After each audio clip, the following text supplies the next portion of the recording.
স্বাধীনতোত্তর বাংলাদেশে ক্ষমতাসীন আওয়ামী লীগের সীমাহীন দুর্নীতি অনাচারের প্রেক্ষিতে ৭৫ পরবর্তী সময়ে ফের প্রেক্ষাপটে আসেন স্বাধীনতার ঘোষক বিএনপির প্রতিষ্ঠাতা শহীদ রাষ্ট্রপতি জিয়াউর রহমান। সিপাহী জনতার অভ্যুত্থানের মধ্য দিয়ে প্রথমে দেশের সামরিক প্রশাসক ও পরে রাষ্ট্রপতি হিসেবে দায়িত্ব নেন তিনি। দেশের অভ্যন্তরে শৃঙ্খলা ফিরিয়ে আনার পাশাপাশি সামাজিক অর্থনৈতিক নতুন যাত্রায় মৌলিক সংস্কার শুরু করেন জিয়াউর রহমান। প্রথমে জাগদল ও পরে ১৯৭৮ সালের ১ সেপ্টেম্বর বাংলাদেশ জাতীয়তাবাদী দল বিএনপি প্রতিষ্ঠা করেন তিনি। শুধু রাজনৈতিক দল প্রতিষ্ঠাই নয়, বাকশালের একদলীয় শাসন থেকে বহুদলীয় রাজনীতির সুযোগ করে দেন জিয়াউর রহমান।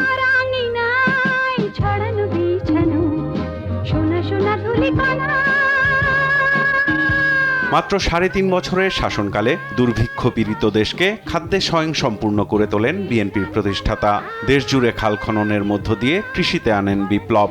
শিল্প কারখানা বেসরকারীকরণ আর মধ্যপ্রাচ্যে শ্রমশক্তি রপ্তানির মধ্য দিয়ে শুরু করেন আধুনিক বাংলাদেশ গড়ার নতুন অর্থনৈতিক অগ্রযাত্রা।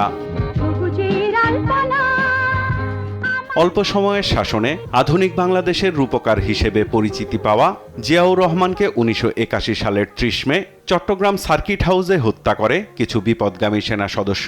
তাকে হত্যার মধ্য দিয়ে দীর্ঘ ৯ বছরের স্বৈরাচারী শাসনের কবলে পড়ে দেশ। এরপর দেশ ও জনগণের প্রয়োজনে ৯০-এর গণ অভ্যুত্থানের নেতৃত্ব দিয়ে দৃশ্যপটে আসেন খালেদা জিয়া। গৃহিণী থেকে রাজনীতিক হয়ে ওঠার যাত্রায় বিএনপি চেয়ারপারসনকে মোকাবেলা করতে হয় নানা ষড়যন্ত্র। ৩ বার দেশের প্রধানমন্ত্রীর দায়িত্ব পালন করা খালেদা জিয়ার হাত ধরেই দেশে প্রতিষ্ঠিত হয় সংসদীয় গণতন্ত্র।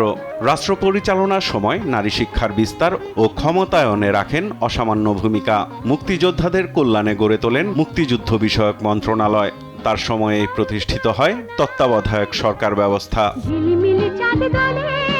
১/১১ পরবর্তী দেশ দীর্ঘ ১৫ বছরের ফ্যাসিবাদী ব্যবস্থার কবলে পড়লে গণতন্ত্র পুনঃপ্রতিষ্ঠার আন্দোলনের নেতৃত্বে আসেন জিয়া পরিবারের বড় সন্তান দলের ভারপ্রাপ্ত চেয়ারম্যান তারেক রহমান। ফ্যাসিবাদী শাসনের পুরো সময় জুড়ে চলে বিএনপি ধ্বংসের নানা ষড়যন্ত্র। অসুস্থ কারাবন্দী খালেদা জিয়ার গণতন্ত্রের পক্ষে আপোষহীন অবস্থানকে আলোকবর্তিকা হিসেবে নিয়ে দীর্ঘ ১৭ বছর নির্বাসিত থেকেই দলকে সুসংহত রেখে গণতন্ত্র প্রতিষ্ঠার আন্দোলনের নেতৃত্ব দিচ্ছেন তারেক রহমান। ছাত্র জনতার অভ্যুত্থানের মধ্য দিয়ে ফ্যাসিবাদের পতন ঘটলেও গণতন্ত্র পুনঃপ্রতিষ্ঠার আন্দোলন এখনো অব্যাহত রয়েছে তার নেতৃত্বে।